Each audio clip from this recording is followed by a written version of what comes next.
it's great. I wish I could give a shout out to everybody, but we want to get started. It's good to see so many people on this call. It looks like we have about 45 people so far. Just glad to have you all here today. And Eric, as I mentioned, if you would be willing to open us up in a quick prayer this morning, we're going to jump right into our session. Absolutely. Thank you for the opportunity. It's great to be here with everybody. Welcome. Father, thank you for your goodness and grace in our lives. Thank you for opportunities to be able to gather and just hear of the great work that you are doing in the world. I'm thankful for Jeff and his leadership, for Pastor James, for Chris being here today to share with us the excitement and enthusiasm that we've all experienced in different kinds of ways as we've seen this project come to fruition. So we are grateful, thankful, and we look forward to what you're going to do in this next minutes or hour together. In Jesus' name, amen. Amen. Thank you, Eric. So first of all, I have to say, COTN is celebrating 25 years. And this is a really big year for us because 25 years of serving in 5 countries, and if you count Liberia, as Chris always does, you could say 6. But we serve in Malawi, Uganda, Sierra Leone, Haiti, and the Dominican Republic. And 25 years of serving children that are in the most desperate situations. And today I am so excited because we have 3 amazing men, 3 men who are leaders in what they do. 3 men who have dedicated their lives to the work that you're going to hear about today. Men that have dedicated their lives to ensuring that children who are in the most desperate situations have an opportunity to thrive and to flourish and to grow right in where they are. And so you're going to hear today about one of our big sustainability projects that we do at COTN, Children of the Nations, and it was our Uganda Solar Project. And this project means so much to us for so many reasons, but for those of you that don't know Lira, Uganda, Lira is an area where there is absolutely no energy, no electricity on our campus. So everything that we were doing on our campus, we were doing through either our generator or with candles or with solar flashlights. And it was dangerous. These were dirty fuels that we were using. Our children weren't able to succeed the way they needed to. And so we met Jeff Lenberg, the CEO of Rural Light Africa. And Jeff just hit it off with us immediately. I remember when Chris met Jeff back in Lira, and he said, this guy is awesome. And we worked together with Jeff over a year. And Jeff is the brains behind this amazing system. And I'm just excited today that we get to share this opportunity with you. Sometimes it's great to go behind the scenes in COTN and know that sometimes what you see in our marketing and what you see all the time, there's so much more that goes on behind the scenes in this organization. And this is one of those projects that we are just really proud of because it's benefiting so many children. So today you're going to get to hear first from Chris Clark, our CEO and international president of COTN. And then you're going to get to hear some of the technical aspects of the project from Jeff. And then our very loved country director, Pastor James, is from Lira, Uganda, is going to close us up by talking about the benefits of this system. I would ask that everyone keep their Zoom on mute, please, during this time, just so that we can keep the noise level down. Please look at the chat box and enter questions as you're thinking about it. Please just type questions in. I'll be checking questions while these gentlemen are speaking. And we'll have time at the end for Q&A, and we'll also have time for live Q&A if we'd like to at the end. So with that, I am going to mute myself and go ahead and turn this over to Chris Clark, our CEO. And Chris, why don't you get us started? Hey guys, so great to be with all of you today. I'm broadcasting, isn't that weird to say, from Silverdale, Washington, up here in the Northwest. So grateful to have all of you online, especially those like Pastor James. Interesting that Pastor James is in Kampala, the capital city, and has no electricity tonight. So wish you were back on the campus. We could show off that light there. But grateful for all of you to join with us and see what happens behind the scenes of of children in the nations. Of course, when we started COTN 25 years ago, we had no dream that it would be like it is today, with as many children that have graduated through our programs and are living successful lives. Just incredible. This morning, I got a text from one of our boys in Malawi that's one of the older kids, and he's running for a parliamentary position in the government of Malawi. This is just, we have doctors and nurses that have already been raised. Now, this population base of children that we have identified to work with is the worst of the worst. They're what you would call possibly throwaway children in these societies. And so when we find a country, it's usually had war or famine or AIDS or something that creates a big population of children. And then our philosophy is to find people that already love and care for kids and come alongside of them and build a long-term relationship in such a way that we're really assisting the people of that country to take care of their own children. And I remember going, I think it was 2004, Pastor James, we came on an exploratory trip. Dr. Paul Chinchin from African Bible College had invited me, had been on my case to come and see all the kids that were being abducted in the northern region of Lira by the Lord's Resistance Army. They said later there was probably about 250,000 children that were affected, but 66,000 that were abducted into fight for the Lord's Resistance Army. And one of the students that was at African Bible College said, "Hey, I'm from the north. I'd love to take you a tour." And so we flew in and drove up. And the first one that we met in Lira, didn't even know we were going to Lira, but it all seemed the same to me, all those names. But we came and met this young student's pastor, and his name is Pastor James Okello. And boy, what a joy to meet Pastor James and his team. And James is a very particular guy. If you read of his story, he's done amazing things across Central and Eastern Africa just by saying, "God, I'll do whatever you want me to do." And James has, we had a kinship in our hearts. He was already trying to reach out to the children. And so in 2005, in conversation with Pastor James, I said, "Well, we don't really have anything in our hand right now, but we've trained a lot of counselors with trauma counseling because of all the AIDS pandemic in Malawi. How about if we sent some African students up to work in your displacement camps and refugee centers?" And so he graciously agreed, and we sent our first team of people from, it was the first African trauma team to come into Uganda. And correcting me of this, Reverend James, if I'm off here. But we sent that first team. Pastor James met them and greeted them and warmly brought them into Lira. And we began working with, I think, 10 or 15,000 people in grief groups and playing games with the kids, helping them to look beyond the circumstances. But one thing about children like this is the resilience is really amazing. If you can help them to be successful in life, the internal engine combustion from their resiliency is just incredible to watch. So after that, we had a number of opportunities to work with these displacement camps, and then the government recorded that they were closing the camps. And so Pastor James said, "What are we going to do with all these orphan-headed households?" And we said, "Well, let's start with one. Let's find a facility to rent, and let's just figure it out one step at a time." And so we did that. We took in the first child, and today we have thousands of kids that are benefiting from the program. In our residential program, which is the smallest of all our programs in the country, Pastor James, how many we have in residence in the homes? You have to unmute.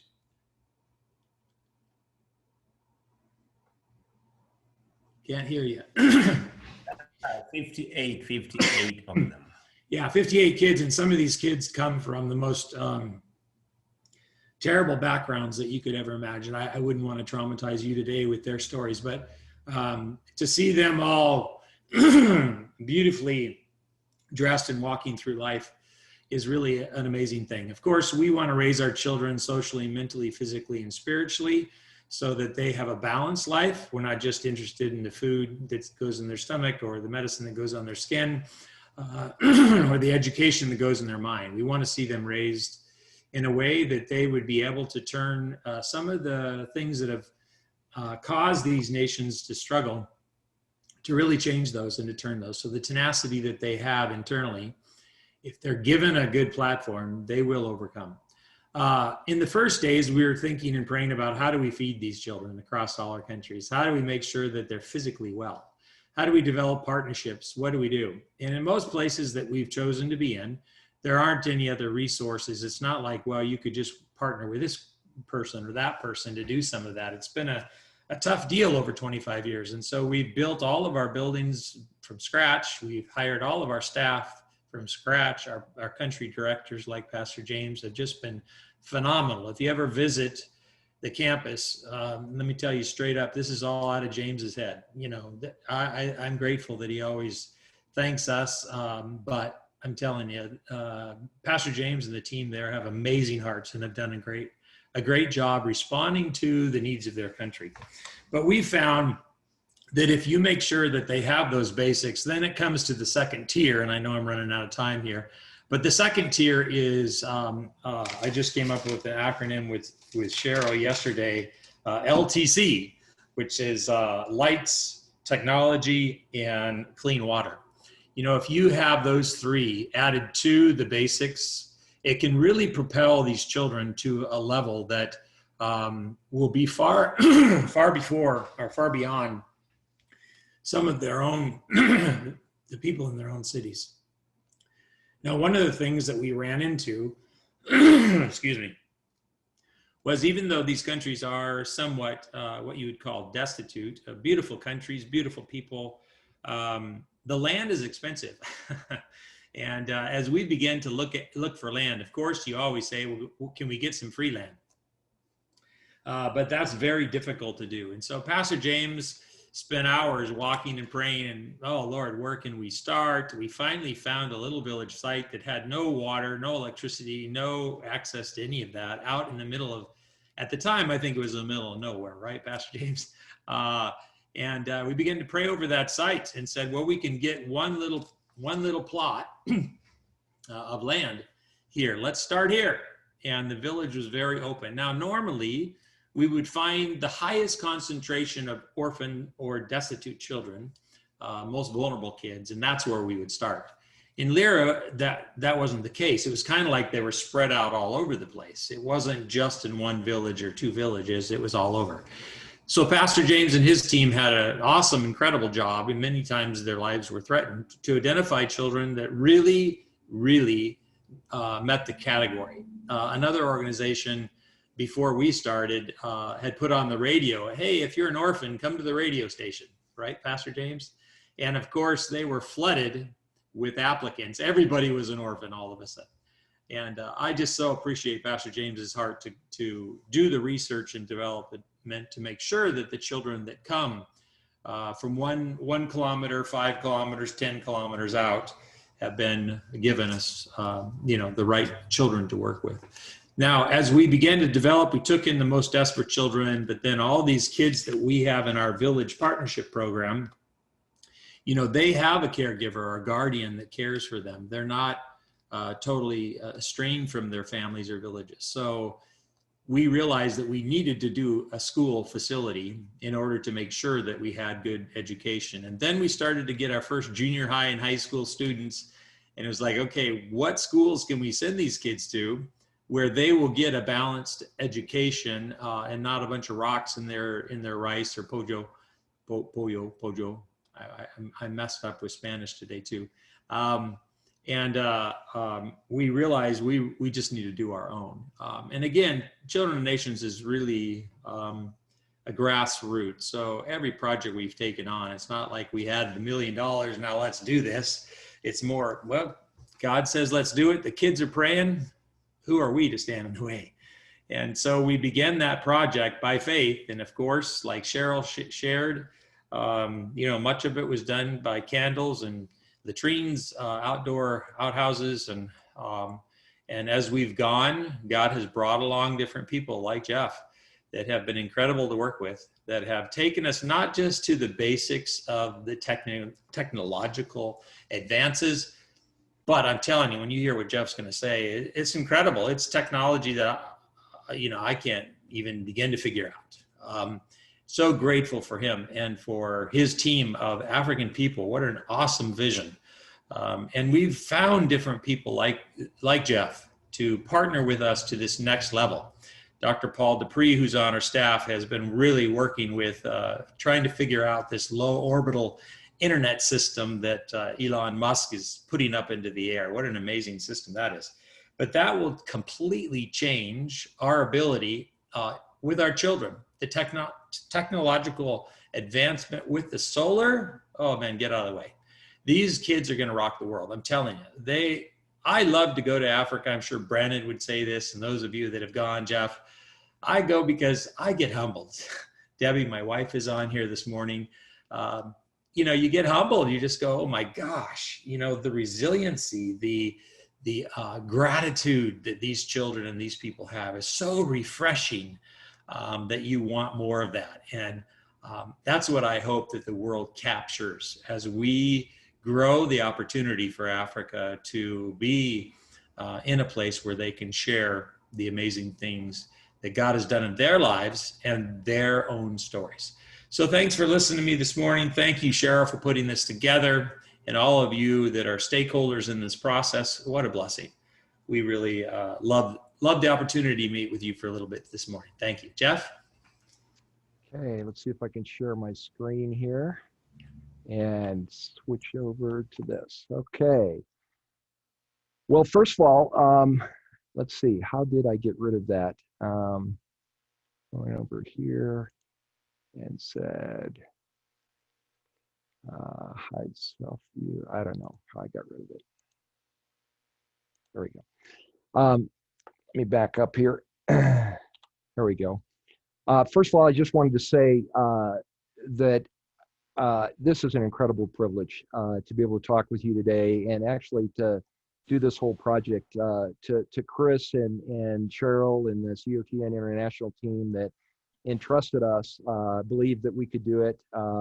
This is really our prototype of this type system, and so they had to take a real step of faith, and then also a huge thank you to Pastor James and his team down there, and the incredible support that we got on site there from Pastor James and from Justine and all the others down there that made us feel at home and enabled us to get it done on their campus there. So just want to say a thank you to you guys, and what a privilege it is to be able to share this today. So first of all, I want to talk a little bit about our company, Worldwide Africa, and why we're even there, what it's really all about. Chris mentioned the technology, Cheryl mentioned the technology, but really what Worldwide Africa about is people. And these are some of the people that we interact with down there on a regular basis. This is why we do what we do, okay? It is a business down there that we have, but these are people involved with our business. And anybody that's down there knows that there's been, there's an incredible problem of lack of resources down there that most of the people are living at a subsistence level. The numbers, if you go to Nairobi, it's really heartbreaking that out of about 6 million people, about 3 million people live in slum conditions. And really that comes from the fact that there's really no jobs. They go to the cities to get jobs, and the jobs aren't there. And to add to that, they have a number of universities that are graduating a lot of motivated, highly skilled, highly educated folks, and 85% of those grads don't have a job after a year. They can't get a job in the field that they studied. The other thing we find in talking down there with the various organizations, and we ourselves have been down there since 2014, is that really, given the low level of economy in the whole region, that when it comes to the resources they really need, that they can only afford currently to pay for about 1/3 of those resources, which means that about 2/3 of it has to be donated. And so we've got a vision to change that. It's a big vision, but our vision is to see that changed. And by the way, I just want to point out Mike here on this. Like, I'm not going to go through all of this, but Mike Mutinda is our Chief Operating Officer, and he's been with us since the beginning of getting the company registered in 2014 down there, and he's on the call today.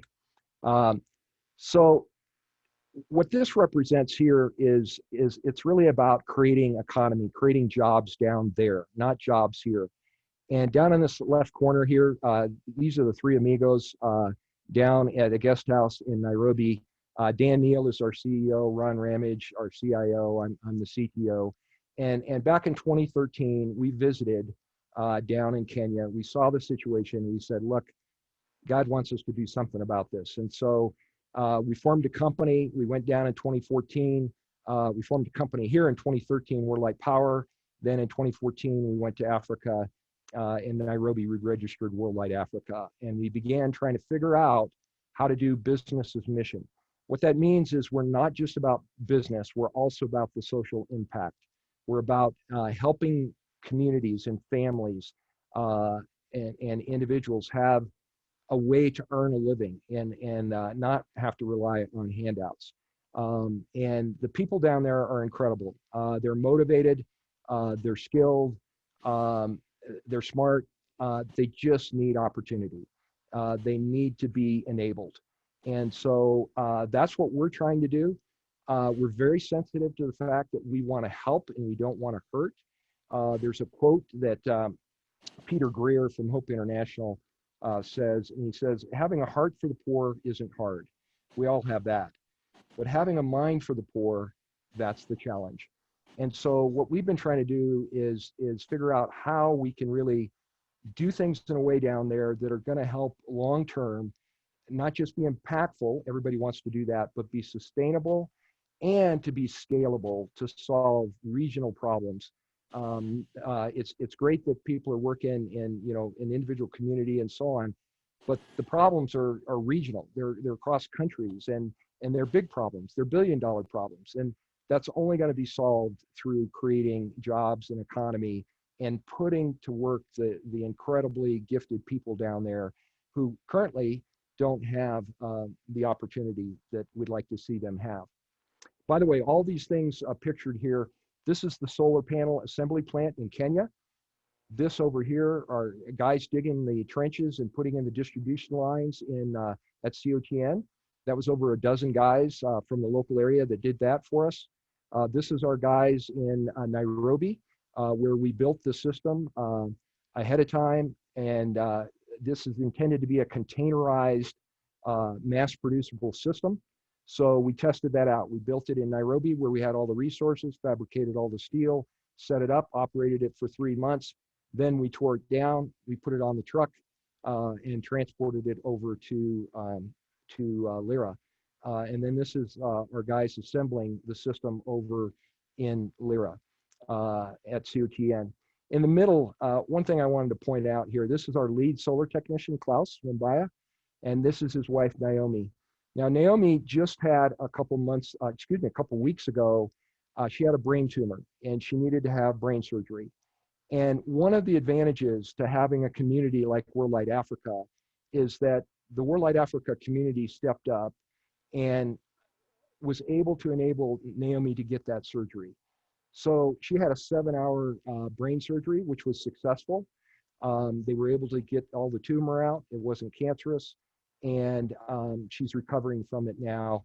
And she, so far, has not had any impairments as a result of a very complicated surgery.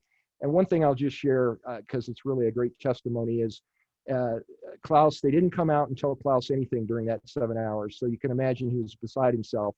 Finally, the surgeon comes out and he says to Klaus, well, Klaus, you must be a good man and you must be a praying man, because he said, this was a complicated surgery. He said, but at every point, we felt the hand of God directing us. And he said, it was very successful.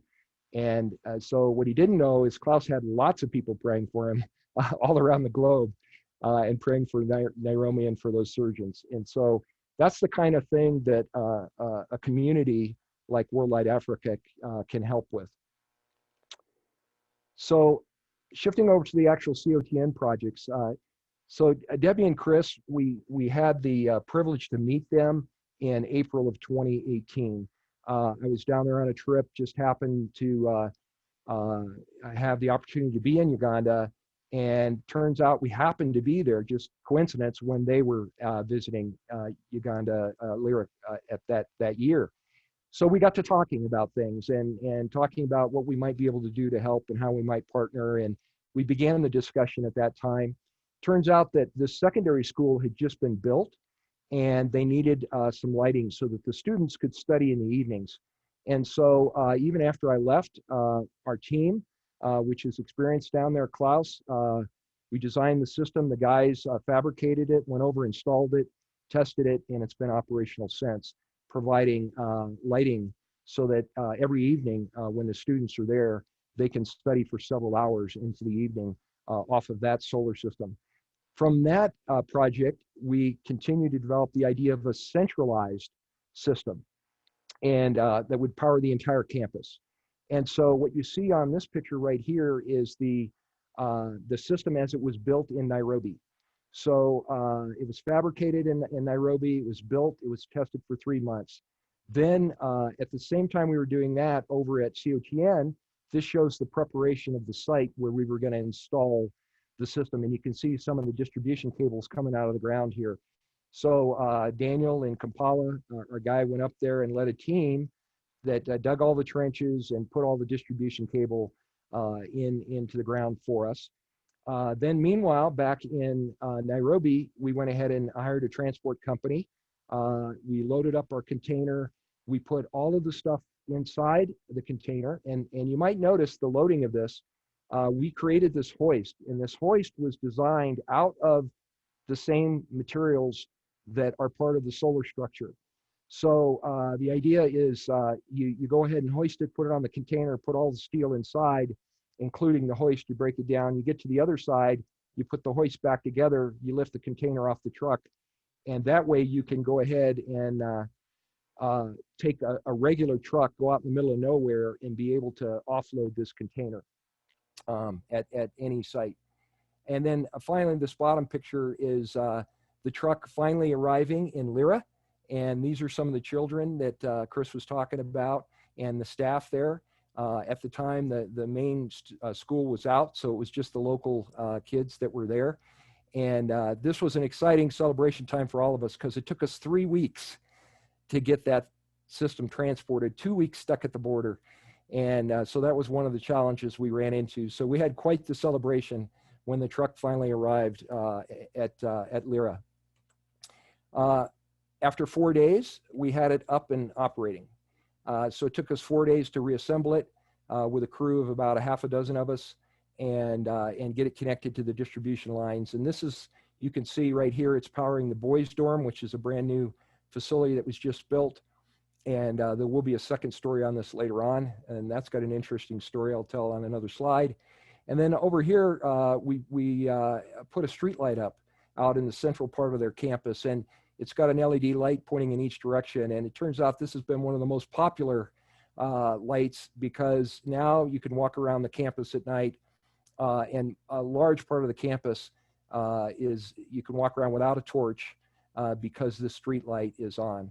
And so, by the way, the system has been up 100% of the time since November, with one slight exception, which I'll tell you about. Here's a layout of the campus. So our containerized system is right here centrally located. These here are the children's homes right here. And then we go from there over to this primary school building. And in this corner, there is a computer lab that has 20 computer workstations. And that went in simultaneously with our system. I think they got that up and running in August. We got delayed and didn't get the power system up until November. But the computer lab is right there with 20 workstations. And then distribution lines go to the admin building here, the guest house here, other distribution lines to the university hall, auditorium here, primary school kitchen here, secondary school kitchen here, all the way down to the secondary school kitchen, which is down at the bottom. And then secondary, let's see, over here, there's a well. We have yet to tie in the girls' dorms, but we'll be tying those in at some point. We've run the distribution line over near there. It just has to be tied in. And then the boys' dorm has, as I showed in that picture, has been tied in. In addition, they built a recent chicken barn over here, a very big barn with hundreds of chickens, and that's also tied in. Chickens, it turns out, like to have lots of light through the night, and that helps them grow better. So, so that's the layout. Now, what's different about this system? I'm going to highlight just some of the differences here from what others are doing. This is of course, others have done microgrids, but this is a made in Africa microgrid. We purposely do as much sourcing from down there as we can. So we've got 19.2 kilowatts of solar panels on this thing, and those are manufactured in Kenya. The only ISO 9000 plant down there. We can buy Chinese panels cheaper, but we buy the Kenyan ones because we want to create those jobs down there. By the way, the solar, there's something kind of unique about that. You notice it's pointing east and west. Well, it's hard to tell that. I'm telling you, it points east and west. And that's a unique design that's purposely designed to offload the batteries early in the morning and don't pick them up until late in the afternoon. And it's a key design aspect of this system to do that kind of thing. We also can tie in solar from the rooftops. Like that secondary school solar can be tied into the system directly. I won't go into the details now on that. But also made in Africa, all the steel was fabricated down there. The 20-foot container, of course, was a used container that we refurbished for this purpose. And then the 10 kilowatt generator that we have, we've got a partner down there called Davis and Shirtleaf. They're regional. They have maintenance people in Gulu, and this is their branded generator. The Daylif is a Davis and Shirtleaf generator. So again, we're trying to source equipment as much as we can from Africa. The one thing that's not sourced from there right now is the battery, but this is a unique battery, and eventually we do plan on sourcing it down there. But we're very pleased to be using the simplified power battery. It's made in California. What's different about this battery? It's really the key technology in the last 2 or 3 years that's made these systems economical. Not just technically possible, they've been technically possible for quite some time, but now they're economical. Some of the key aspects, it's safe. This lithium chemistry does not have thermal runaway like we've seen in the EVs, like we've seen in the cell phones, like we've seen in the laptops. This does not have that problem. It's not going to catch on fire. It's not going to explode, okay? Secondly, is that it's a low maintenance battery. Really, it's a no maintenance battery, and it's got a long lifetime. This battery is warranted for 10,000 80% depth of discharge cycles and 10 years, which is unheard of in a battery.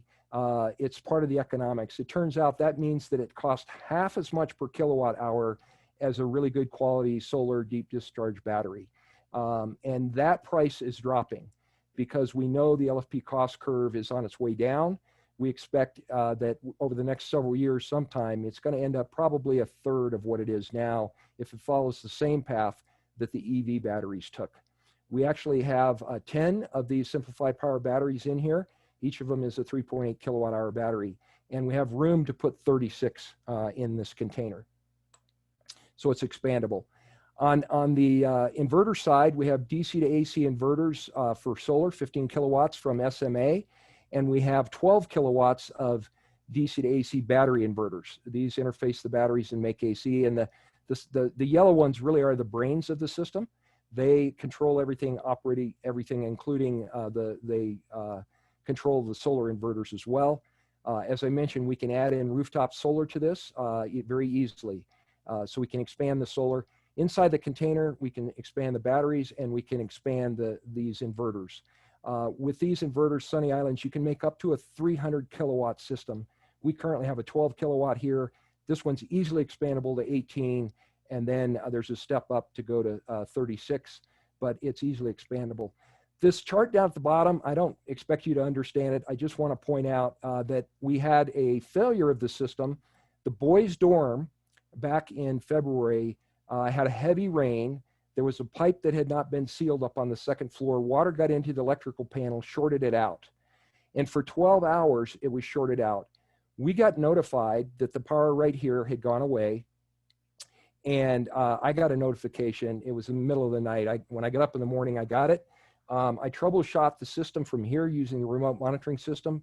You can see across the bottom that for 12 hours, it was attempting to restart. We got a person on site after about 3 hours.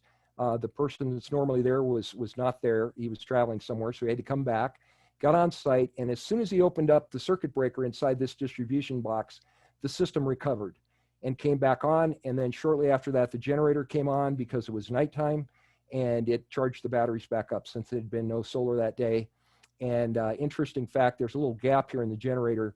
I actually discovered I had misprogrammed the generator because the international version of this Sunny Island is a little different than the US version. So I actually was able to reprogram it and fix it. And so then it came on and ran the time I expected it to, and it all worked properly. So, so that's inside the 20-foot container, the equipment in there. One last thing, and that is the remote monitoring. And this is key for reliability. And that is you have to be able to monitor these systems in real time and know if you're having problems. So we can dispatch our guys out there to work on it if there is a problem, like we did. We actually had Worldwide Africa people on site. I think it was the next day after that boys dorm shortage, so that we could find the short and fix it, which we did the following day when our team got there. I won't go into all of this. I'll just point out that we have some things like data loggers on site. We have 3 or 4 different things. In addition, we have a separate power supply, DC to AC. So even if all that other equipment goes down, our monitoring system stays up so that we can see what happened. And we have a hotspot that communicates out. And so that is our remote monitoring system. Oh, we also have a laptop there. And now I'm going to demonstrate this stuff live for you. So let me jump over to this, and I'll start out with this one. Let's see if I can get it to update. I might have to log back in on this. It's been a while, so it may have shut. It may require me to log in. It looks like it's going to require me to log in. Give me a second. I'm going to log out, log back in.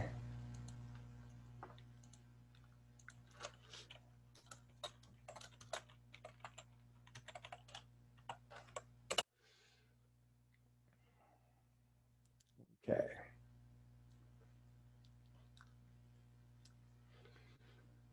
Reconnect this guy. Come on, connect. Well, I'll come back to that one.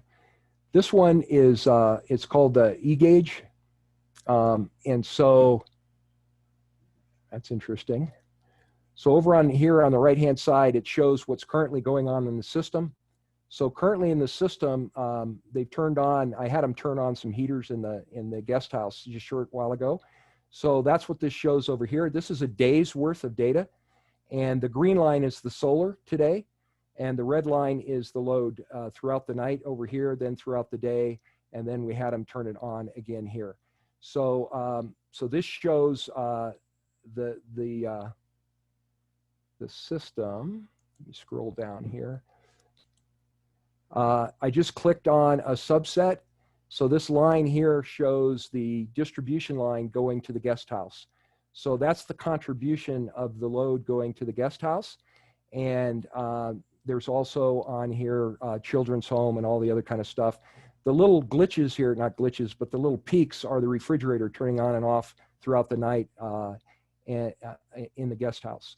So that's the E-Gauge system. And then in addition to that, let me see if I can get on to, see if I can log into the laptop. I don't know if it's going to allow us to do that or not. Okay, for some reason, it's not allowing me to get in right now. And this guy's not updating either. So that's the way technology is, right? So let me flip back over to this. And what I'll do is just show you a screenshot. So what I was going to show you there and is this screen right here comes up. This is one that the local folks, I think, use a bit. It shows what the system is currently doing.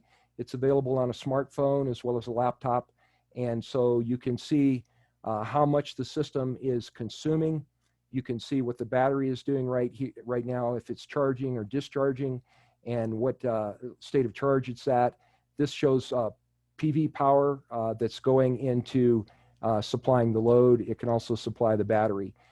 There's all kinds of charts on there, different things like this available, data on the remote monitoring system that allows us to maintain the system. So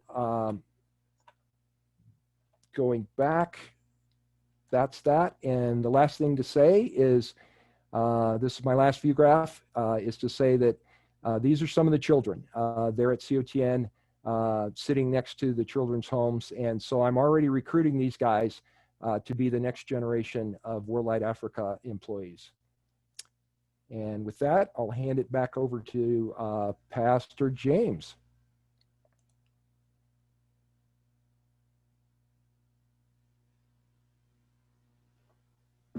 Mr. James, do we still have you? There you are. You're muted, sir, so we need you to come off of mute. Yeah, I tried to do it. There we go. Yeah, we can hear you now. You're good. Thank you. Okay. All right. So yeah, I was thanking Jeff for that presentation. First, I want to thank Reverend and Papa Chris and Mama Debbie for bringing COTN to Uganda.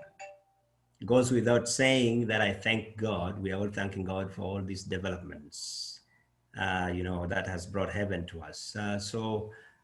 Really fast, I need to apologize for my background. The struggle, the two lights that are propping me up are coming from two cell phones, which is a summary of the struggle that we have had in Uganda with the light, and it just popped up. So I hope you're able to hear me, right? Should I keep going?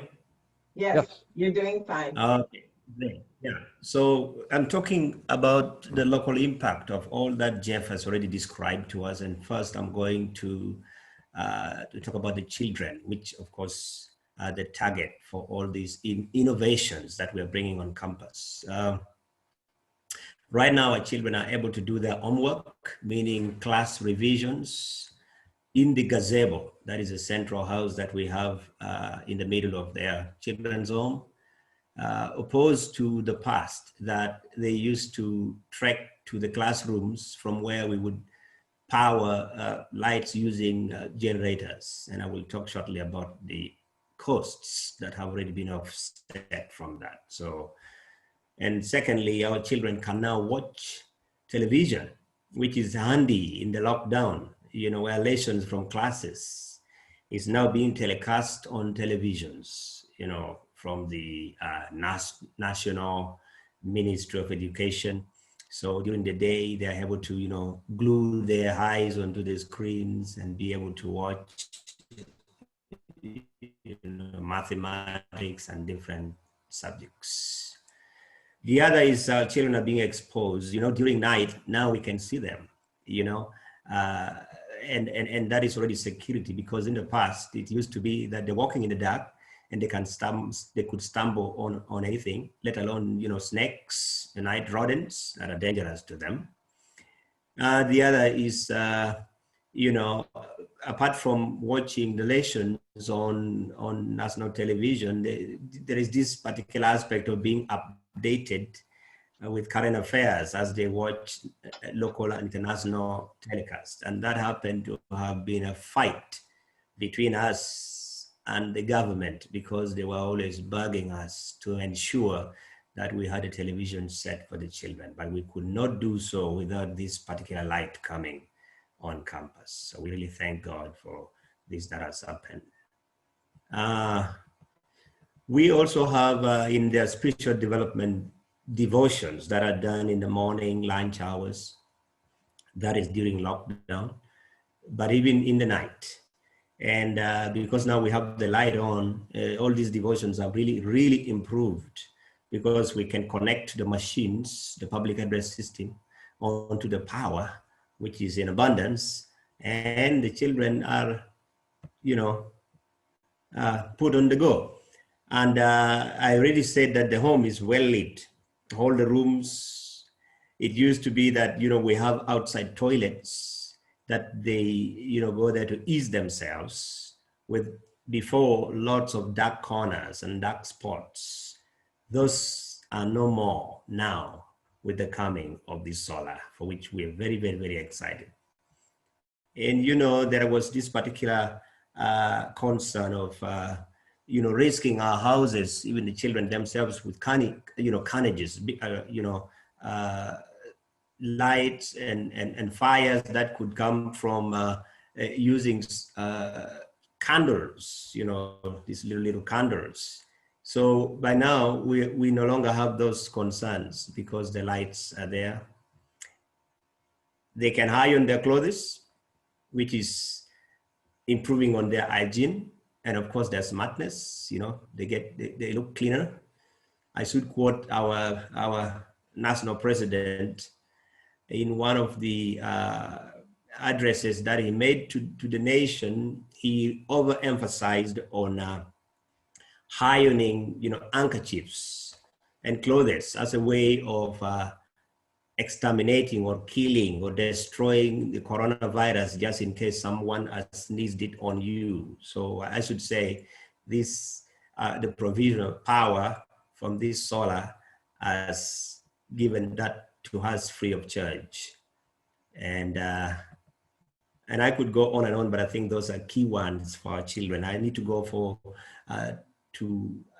what this solar energy has done to our staff members. One of it is improving on staff welfare. Before, especially during hot seasons, which is common here and can really get humid, it was impossible to get chilled and refrigerated stuff, you know, water, drinks and stuff like that. But right now, it is at our disposal. We thank God for that. Charging our computers become easy, because in the past, you had to depend on these intermittent lights on and off, just like you're seeing from me here.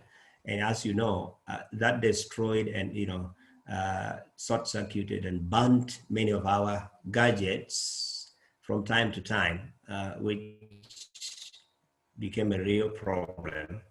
But I believe from when the solar energy came on board, we have never experienced one shortage, one short-circuiting. We want to praise God for that. Security and safety,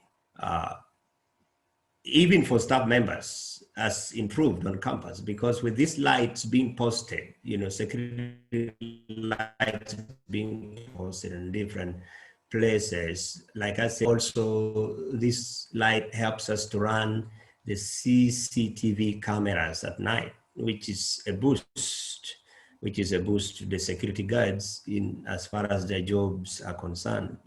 And I already said something to this effect, just to repeat that it has reduced on the cost for fuel, generator fuel, you know, costs for photocopying. We used to commute to town to photocopy papers for, you know, for the school and different circulars that, you know, we use to inform staff members. But right now we're doing photocopying and actually typesetting and all of these things right on campus, because we have the power. And that is really saving us from all of those expenses that accrue to service children and also staff in their administrative and operational roles to the children. Our solar system is also being used by other organizations. I have spotted many people come on campus, you know, for their research purposes. It's the only one of its kind in Lira district. So, and being a school and being a children's home and being a charity place, you know, it attracts many of the people who come bringing their sons and daughters to school, maybe just making a courtesy call, you know. And talking about the guest house, like I said, we have a guest house that now run a number of equipments in preparing meals for guests. And our international president just brought us in his last visit a coffee maker. You know, in the past, it was really hard to run a coffee maker with that. Well, let's get our priorities straight. Let's get them straight there, Pastor. How it helps us in running the guest house, which is improving on our hospitality, and hopefully will grow our guest house sustainability target, to the level which we expect.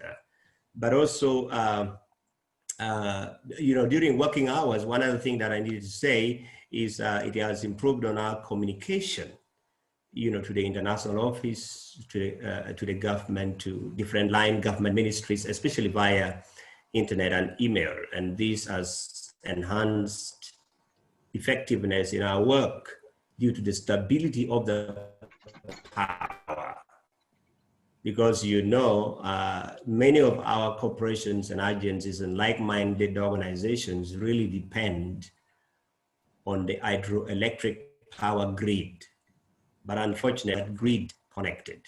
But even if we had it connected, then we would be subject to power blackouts due to so much load shedding and stuff like that. But we are really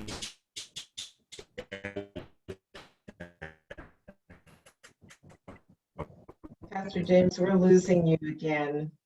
I think your power is at home is not strong enough. Next time we're going to have to make sure you're on campus when you do your recording so that we can make sure you have continuous energy. Yeah, we're not able to hear you.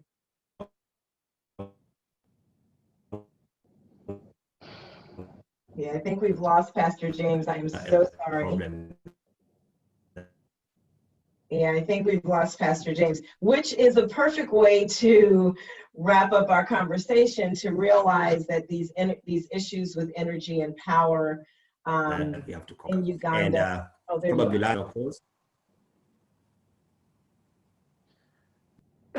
Yeah, now we've lost him. I'm so sorry, but this is typical of the issues that we have in Uganda with power, because when you have disrupted power like that, as you can see, the lights were flashing off and on, and he's at his home. These are some of the challenges, and imagine children trying to study with those challenges. One of the other things I just want to say before we wrap up, and we're just going to take one question. The other big issue, the big environmental issue, because we talked about the fact that we have reduced long-term operational costs. So rather than having to pay extremely high costs for energy, we don't have those energy costs. We have like over 700 students that are on our campus in school that now have access to computers and have access to be able to study after school with uninterrupted power. We have the 50 kids in our residential care that can study now after hours. Pastor James talked about the safety issue, which is so important, that kids walking through our campus at night and the snakes and the things that they can't see, that now they can see because they have the lights there. And then the increase of health for our staff. Healthcare is another one, because one is we're no longer we reduced the dirty fuel. Using that generator fuel is what we call dirty fuel. And one of the big issues in sub-Saharan Africa is respiratory issues from people that are using generators or cooking on wood stoves in enclosed areas. And so by having clean solar energy, we're really improving the health of our staff and of our children. And there's other little things, like the fact that now we can refrigerate medicine in our clinic, where we couldn't refrigerate our medicines before, so we had to throw them out, or there were certain medicines that we couldn't keep. And most importantly, an environmental look at deforestation. The more we have solar clean energy, the less we have to cut down trees. And that has been a major benefit in Uganda as well. So I have one question that we're going to ask. I want to just thank everybody for being here tonight. I just want you to know that I think Dan jumped on and said that the website for World Light Africa will be up later today. The one that's up it's in transition. So later today, you can look at that new website. Somebody said, yay for the coffee maker. I'm so excited for everything that's happening at COT and Lira. We feel the same way.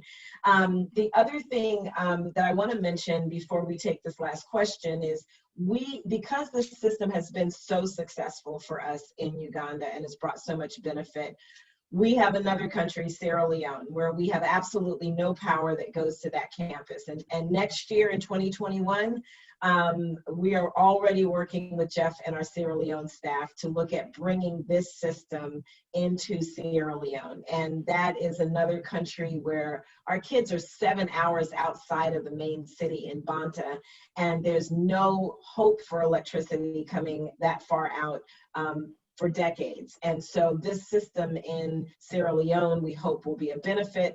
And for those of you online, I think Pastor Eugene, Malawi will be after that, where we do have energy in Malawi, but the cost is extremely high, and in the Dominican Republic. So we're hoping over the next 3 to 5 years that each of our campuses will be able to be outfitted and have infrastructure of this clean solar energy. So the one question I do want to ask for Jeff and Chris, and I think it came up, there's several questions about this, training our kids, because this is new technology, and this is the technology that's changing the world. And Jeff, what you and your team are doing is changing the landscape of Africa. And I know you already have other nonprofits that are knocking at your door, but don't forget we were there first. And so, but how do we take our kids, we're gonna run about 2 minutes over, how do we take our young people and equip them to be able to do what you're doing so that we can see this just grow throughout sub-Saharan Africa? Yeah, can I speak to that? Yes. Okay. Actually, Scott Brown is on the call here from Fields of Life, and Fields of Life has already started building the buildings. I saw some photos recently of the new buildings in Gulu, not too far from Lira. There is a vocational technical institute that they're putting in there. And I've also, Chris, talked with you about the idea of doing this at COTN. I think Fields of Life is slightly ahead of you here, but the idea is to not only power the campus with renewable energy, but to develop a curriculum so that there'd be a curriculum for designing, fabricating, installing, operating, maintaining, selling, businesses around this. Because we envision this to be transformational, energy access to be transformational for that region. But the problems are more complex than just bringing energy. Others have tried. You have to bring business with it. So the school, of course, needs to be teaching business principles as well. And wherever you go with energy, you've got to bring in businesses that can actually export. So you export out of that region to other regions, to other countries, and that's how you build economy.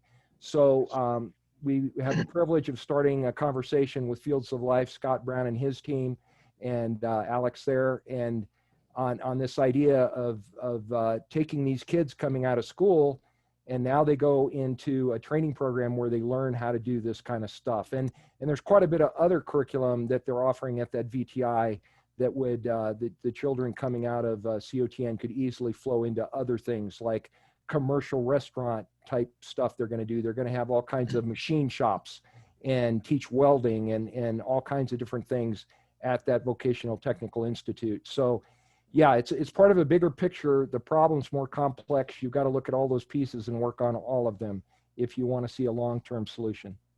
Great. Yeah, Scott, sounds like we need to talk soon. Good. Yeah, absolutely. Lovely to be here. I know you're running tight on time, but greetings from Ireland, the Emerald Isle. It's pretty emerald at the moment because the rain's bucketing down. But I empathized with a lot of the medical consequences of burning dirty fossil fuels. I'm a doctor by training. I've been in Uganda working with my wife for 5 years. We're now back in Ireland. But there is so much excitement about this project within our vocational training college project. And we, like COTN, are 25 years old. We got involved in primary and secondary school teaching. But this is about not only building a new approach to fuels, talking about renewables, but it's so much to do with building the future leadership for Gula and beyond, based on entrepreneurship, based on sensible, practical approach teaching skills, and ultimately based on teaching life skills on Christian principles. And what we're doing has also attracted interest from the government, and the Ministry of Education have asked us to consider being an exemplar institute when we're opened, and this type of technology, the use of it, and also the training to implement it in this area, and the northern part of Uganda running into South Sudan, upper part of Congo, is very exciting. So thank you for allowing me to be here, and I'm very excited about our future conversations with Jeff and learning a little bit about COTN. Happy birthday, guys, and keep up the good work. Thank you. Same to you. Happy birthday to you too. And we have an office with 3 of our staff. One is on right now, Angela, who is Ugandan, and then 2 of our other staff, Angela's waving, 2 of our other staff who are in Ireland, so we need to connect you. We have a local office there, and Mark and Angela and Jim can definitely connect with you, and we can talk some more. That would be wonderful.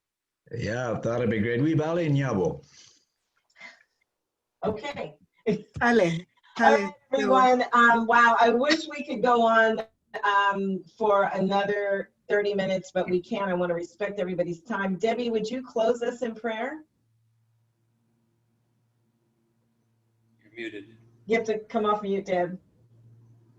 I was trying hard. Can you hear me now? Yes, we can. All right, thank you. Well, I sent a private message to Jeff and said, loved the presentation, even for someone that's solar tech challenged as far as information goes. I just love hearing about all this stuff. So thank you so much, Jeff. We love your heart. Not only are you passionate about solar, but you're passionate about Jesus, and it shines in your presentation. So thank you. All right, let's pray, shall we? Lord, just thank you again for this time. Thank you for all those that have been on this call. Thank you for so many around the world that you have used to accomplish your work again around the world. And we just are so thankful for Pastor James and for the way you've called him to an amazing work in Uganda. Thank you for all that you're doing there in and through the staff that we work with, but especially in the children's lives. We pray your continued blessing on that ministry and the other ministries that are represented here today. Just thank you for the incredible opportunities ahead, for all that is possible. We know that you've gone before us. And so we, again, just thank you for those that have spoken today and for the way that you continue to allow us to be a small part of what you are accomplishing in Jesus' name. Amen. Amen. Thank you, Debbie. Thank you so much, Debbie. Thank you, everyone, for being on. Those of you that had technical questions, if you want to hang around and ask Jeff those technical questions that I have no idea what the answer is, please do so. And the rest of you that need to leave, because I want to respect time, it was great seeing you. God bless. And I did want to say a prayer for Naomi. Jeff, please let Naomi and her husband know that we're praying for them for the surgery that she went through and for her complete healing and recovery. We will definitely keep them in our prayers going forward. Appreciate that very much. Yeah, so everyone who needs to drop off, please feel free to do so. Those that want to hang around and ask Jeff a few more technical questions, you are welcome to do that. So Jeff, let me ask you a few of these questions, if that's okay. Go ahead. And these are, like I said, very technical questions. Do you recommend eGauge for energy monitoring? Are there other monitoring systems you would recommend? And they're asking for another Africa-based project. Yeah, it depends a little bit on what you're wanting to do. I use eGauge a lot. It's a fairly expensive monitoring device. It costs hundreds of dollars, but it's very capable. And we use it because I can monitor every one of those distribution lines separately and know how much power is flowing out to the different things. It helped me troubleshoot that system. When it went down, I actually was able to determine which line caused the problem before the guys even got there. So it's very powerful. It's not cheap. It costs several $100s for one of those. On the other hand, if you want some basic monitoring, there's a device called Sense that costs less, that has less capability, but gives basic energy monitoring capability. And it's got some AI in it that tries to figure out, by just looking at the overall power, what all of your appliances are. And some people say it's worked somewhat. and others it hasn't worked quite as well. It hasn't worked quite well on my house. I test everything at my house. My wife will tell you that. Everything gets tested here first, and so I have two e-gauges here. I have various different things, solar, batteries, the whole thing, simplified batteries here. But I tested the Sense monitor, and the problem is I have an all-electric house with tons of electric devices in it. Everything is electric, so it gets confused easily when there's that much electric stuff. If there's a few devices, it's a little bit smarter about sorting it out for you. And there's a manual learning mode you can do as well. But the e-gauge is a pretty good one for technical people and companies that want a high quality, very capable device. Okay, thanks. The second question was, at what battery SOC in all caps do you have your generator programmed to turn on? I have no idea what that means. Okay, well, let me respond to that. I'm not sure who asked that. That's a very techie question, but I have a philosophy. The generator is not there to supply power. It's there to supply extra energy to the system. And what that means is I have a philosophy that you try not to run the generator at night. And so there's two different, this system's highly programmable, the SMA equipment. So the generator has two different time windows, one during the day, one during the night or during the evening. And so what I do is a certain time in the evening, if the usage, the solar that day, the battery charge level, and the usage up until that time, like 8 p.m. or something like that, is been higher than expected, then the generator will come on and add some energy to get the battery up to a certain level so that it will be expected to go through the night without having to run the generator. Okay.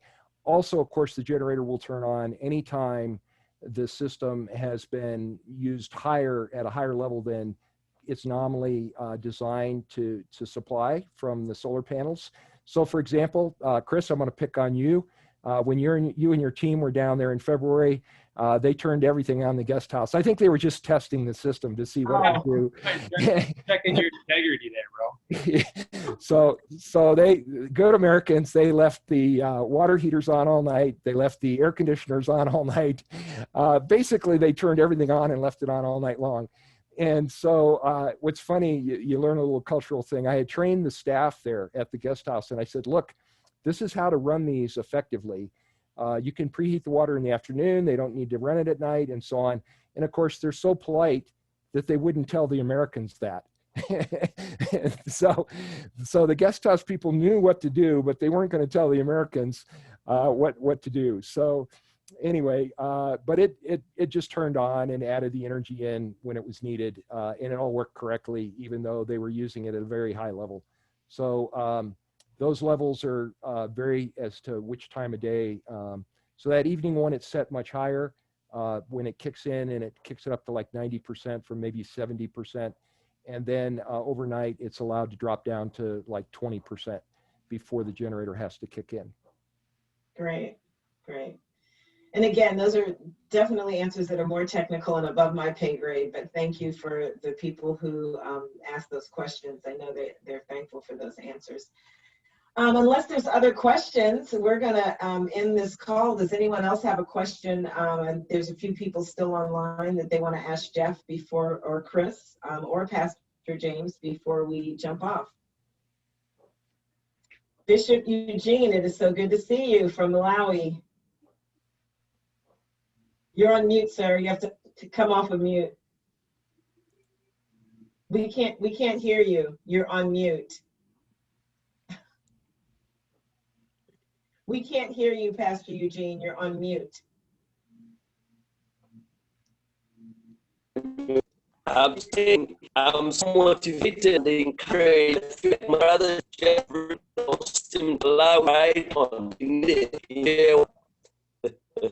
You sound like you're speaking in tongues. I know, it's breaking up quite a bit. The connectivity is not very clear, it's cutting off. But it seems that we actually need we come to Malawi and bring the system here. Okay, you heard that, Jeff. He wants a system in Malawi. So you and Jeff must come to Njera. We are waiting for him. We have a lot of containers waiting for him. Sure. Should we tell him what we already talked about? No. Yeah, Jeff is coming in November maybe to visit, just to visit. Just to visit, we have, okay, we just have something for him, just for a visit. Lord willing, I'll make a trip before the end of the year down to that region. And if I do, I hope to come visit you in Malawi and get over to Sierra Leone as well. Thank you, Jeff. That would be awesome, man. We're looking forward to seeing you. I've been so encouraged. I've been so blessed, my brother. Great job, brother. Thank you. Thank you. So as you can see, Agnes under Galaxy A8, that is Pastor James's wife, and she has electricity, looks like, but Reverend James, who's in Kampala, does not. So there's some benefit to being there. Well, thanks you guys for gathering and joining. So good to see all of you and your amazing help and support. Corey and Sarah, thank you for coming today. Rebecca, so just grateful for all of you guys. So have an amazing day, and hope to see all of you soon. Thanks, Andy. Take care, everybody. Bye. Thanks everybody for Thank joining. you. Bye.